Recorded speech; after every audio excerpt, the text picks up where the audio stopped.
Olá pessoal, tudo bem com vocês? Hoje, o ministro Luiz Fux deu seu voto no julgamento da farsa do golpe e fez um discurso avassalador. Falou por mais de 10 horas e contestou de forma técnica todas as alegações de Moraes e Paulo Gonet.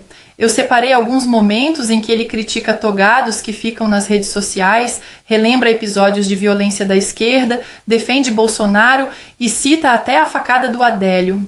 Conforme o esperado, os militantes da Globo ficaram desolados, dizendo que isso será um prato cheio para Trump, que Fux jogou Moraes na fogueira e até levaram um professor de direito para tentar contestar o voto. Eu vou alternar as aulas do Fux com o choro dos militantes na apresentação do vídeo. No sentido de reafirmar a jurisprudência desta Corte adotada na questão de ordem na ação penal 937. Conclua, assim, pela incompetência absoluta do Supremo Tribunal Federal para o julgamento deste processo, na medida em que os denunciados já haviam perdido os seus cargos. E, como é sabido, em virtude da incompetência absoluta para o julgamento, impõe-se a declaração de nulidade de todos os atos decisórios praticados. De sorte, senhor presidente, que a minha primeira preliminar ela anula o processo por incompetência absoluta. E digo, senhor presidente, porque é importante, e apenas essa parte histórica, que a garantia do contraditório e ampla defesa incorporada ao direito ocidental há longo tempo já era ressaltada na obra do filósofo estoico Sêneca, que afirmava: quem decide o que quer que seja, sem ouvir a outra parte, mesmo que decida com justiça, efetivamente não é justo. Isso é repetido ao longo dos anos na Declaração Universal dos Direitos do Homem, adotada em 1948 pela Assembleia Geral da ONU. Artigo 11. Todo ser humano acusado de um ato delituoso tem o direito de ser presumido inocente até que a sua culpabilidade seja provada de acordo com a lei, em julgamento público no qual lhe tenham sido asseguradas todas as garantias necessárias à sua defesa. Porque eu acho que nós concordamos aqui no que diz respeito ao quanto divergência é salutar e confirma, né, a democracia, o ambiente democrático. Agora, do ponto de vista da situação particular do ministro Alexandre de Moraes, sancionado pela lei Magnitsky, esse voto do Fux, em alguma medida, não ajuda a justificar essas sanções reivindicadas por Eduardo Bolsonaro e Paulo Figueiredo? Eu vou usar a metáfora do Fux para responder. A metáfora da luva. Ele diz que uma conduta, para ser considerada crime, tem que cair como uma luva na mão, ali na lei, na mão da lei, parafraseando o advogado Evaristo de Moraes. O voto do Fux, ele cabe em duas mãos. Para o Trump, isso já está se refletindo nas redes sociais com os bolsonaristas, ele reforça a tese de que o julgamento é ilegal, de que trata-se de uma perseguição política, porque o Fux é visto como o único juiz independente para os bolsonaristas, até mesmo para a defesa de Bolsonaro, que critica o fato do Flávio Dino ter participado do governo Lula, Zanin ter sido advogado do Lula, considera o Alexandre de Moraes um inimigo do réu, etc, etc. Muito bem, porque juridicamente ainda não terminou o voto do ministro Fux, ele está se encaminhando para um lugar de questionamento dos crimes da democracia, mas ainda não está certo que ele não venha a acatar, está certa a absorção, né, da tentativa da abolição pelo golpe de Estado. Mas esse ponto que o Otávio fala, a questão política já está dada, gente, independentemente da questão jurídica. Eu falo isso com base na repercussão, por exemplo, no Congresso. Aliás, tem uma série de parlamentares aqui acompanhando o julgamento na primeira turma. E o próprio fato, não só do questionamento no mérito, como eu dizia para vocês, mas como nas preliminares, quando ele diz que o STF não é o lugar para julgar Bolsonaro, que ex-presidente tinha que ser julgado na primeira instância, como foi o ex-presidente Lula, ou que, se o entendimento é de que era presidente durante os fatos, isso se estende para o ex-presidente, deveria seguir o que diz o regimento pro plenário. Tudo isso já é combustível político, né, Otávio? E já está sendo, inclusive, usado por aliados do Bolsonaro para questionamentos aí jurídicos. Aí já pulamos como uma coisa alimenta a outra, né? Também não se pode aceitar a pretensão acusatória de imputar ao réu a responsabilidade pelos crimes praticados por terceiros no fatídico 8 de janeiro de 2023, como decorrência de discursos e entrevistas ao longo do mandato. A hermética petição, a devida vênia do parquê, não estabelece ao certo o fundamento da alegada responsabilidade do demandado, se por instigação ou por omissão, configurando indevida imputação alternativa, que foi aqui destacada na tribuna. Imputação alternativa, o pedido tem que ser certo determinado. Nada obstante, em certo trecho, afirma que no dia 8 de janeiro de 2023, a violência e os atos de depredação eram frutos de uma estratégia sistemática, sustentada por um discurso contínuo de contestação à vitória eleitoral e de incentivo à ruptura institucional. Não encontra amparo na legislação criminal a pretensão de considerar alguém partícipe de um crime praticado meses ou anos depois, por terceiros, com os quais não possui qualquer relação, tão somente por ter proferido palavras e falas genericamente considerados como incentivo à ruptura institucional. Seria igualmente absurdo, por exemplo, considerar partícipe de um atentado à vida de candidato à presidência da República, como ocorreu, todos aqueles que houvessem proferido discursos inflamados e críticos à sua pessoa, criando um ambiente de incentivo à violência. Já imaginou se as correntes políticas contrárias que têm a liberdade de expressão e o jogo democrático, o jogo político é assim? Se pudesse imputar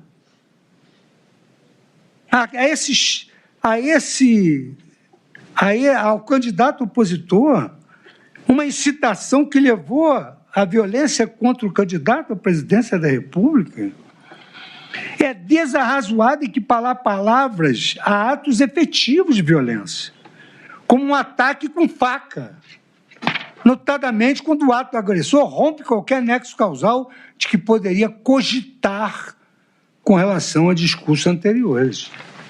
Não, o cidadão foi lá e esfaqueou, cometeu o ato executório.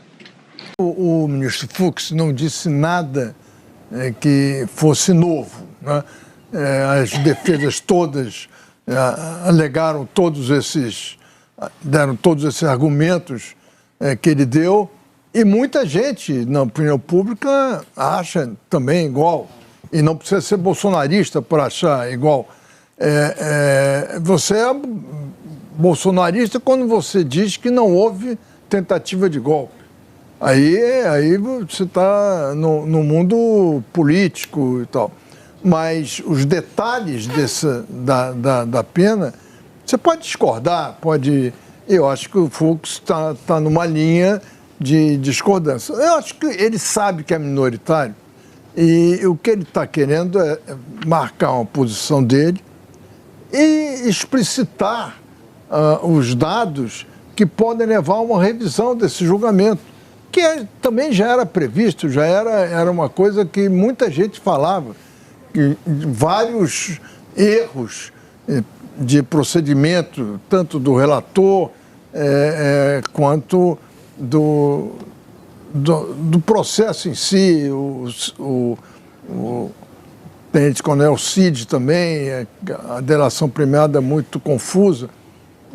Mas o problema sério é que a possibilidade de que esse julgamento seja anulado é que cria uma insegurança jurídica muito grande no país.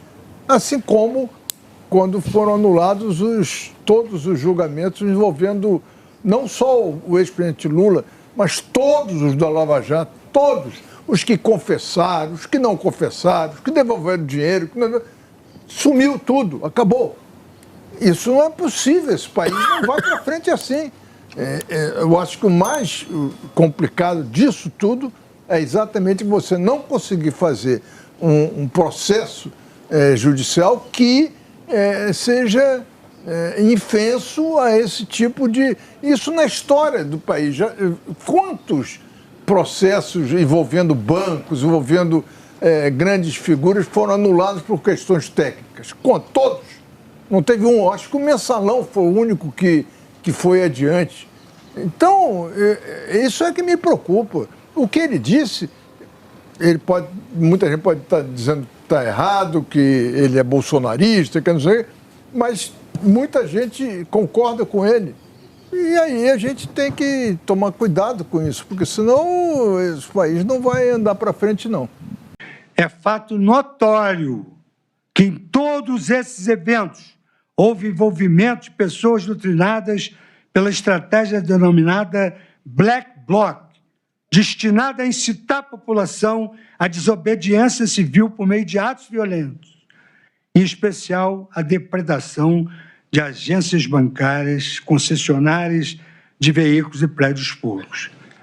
O intento subversivo organizado é retratado, inclusive, em um manual de ação direta Black Bloc, com instruções detalhadas para a adoção de táticas de guerrilha e de convencimento social, por meio de simbologias contra o capitalismo e as instituições públicas.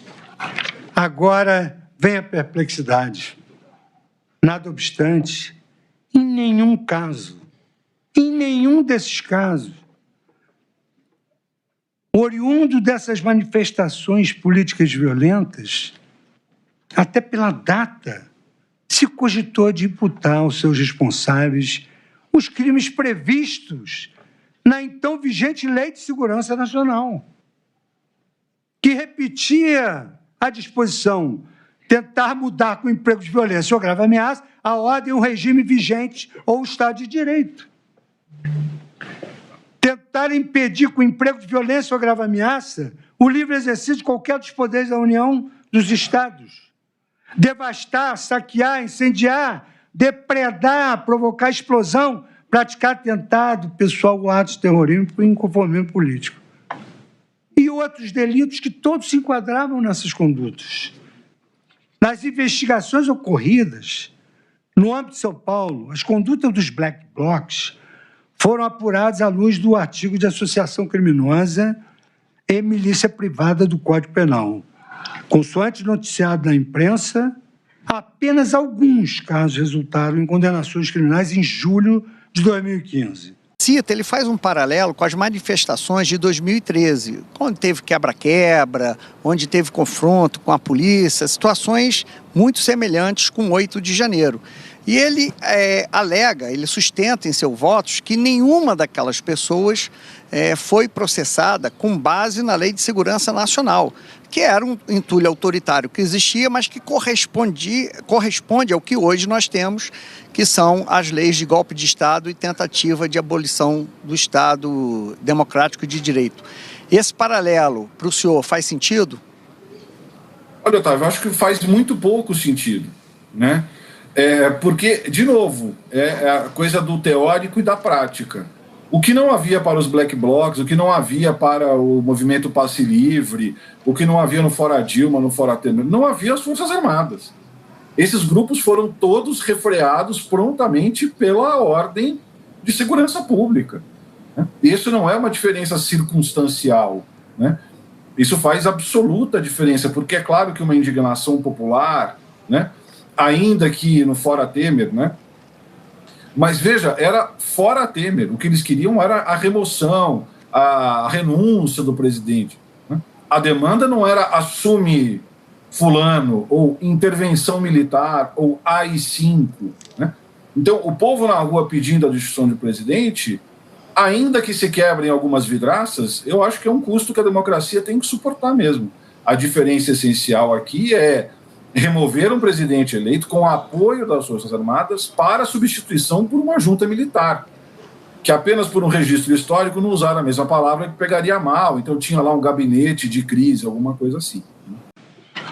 Deve ser rejeitada, sim, a interpretação ampliativa desse novel tipo penal para abranger condutas que configurem mera irresignação com o resultado eleitoral, sem capacidade ou dolo de arruinar as multifacetadas instituições que garantem o autogoverno democrático no país.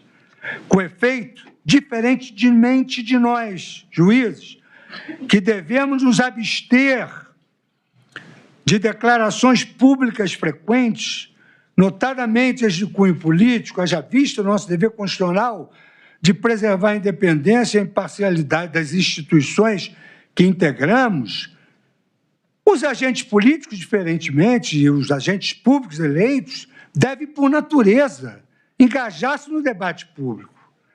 Esse debate essencial para a democracia ocorre muitas vezes por discursos inflamados e irrefletidos, porquanto o mandatário político é instado a manifestar-se com enorme frequência sobre temas de variada sorte. O risco de declarações infelizes, declarações ofensivas é permanente, mas essas declarações devem ser depuradas também pelo filtro democrático, à luz do escrutínio dos eleitores. A todos que chegaram até aqui, muito obrigada pela confiança. Reparem na cara do Moraes enquanto ouvia um jurista de verdade apresentando um voto técnico. E o ministro comunista chamou a atenção, pois não saía do celular enquanto Fux falava. Nós já até imaginamos com quem ele devia estar conversando, não é mesmo? Esse voto do ministro Fux foi um sopro de esperança para nós da direita. Mesmo que ele seja voto vencido, a forma como destruiu as acusações fantasiosas do falso imperador vai chegar aos Estados Unidos, e a certeza de que vivemos uma ditadura da toga virá com ainda mais força nas próximas punições. Isso sem contar a possibilidade de anulação de todo esse julgamento no futuro. O que vocês acham, pessoal? Gostaram da forma como o Fux humilhou Moraes por mais de 10 horas hoje? Comentem aí que responderei o máximo de comentários que eu conseguir. Até o próximo vídeo e que Deus abençoe a todos nós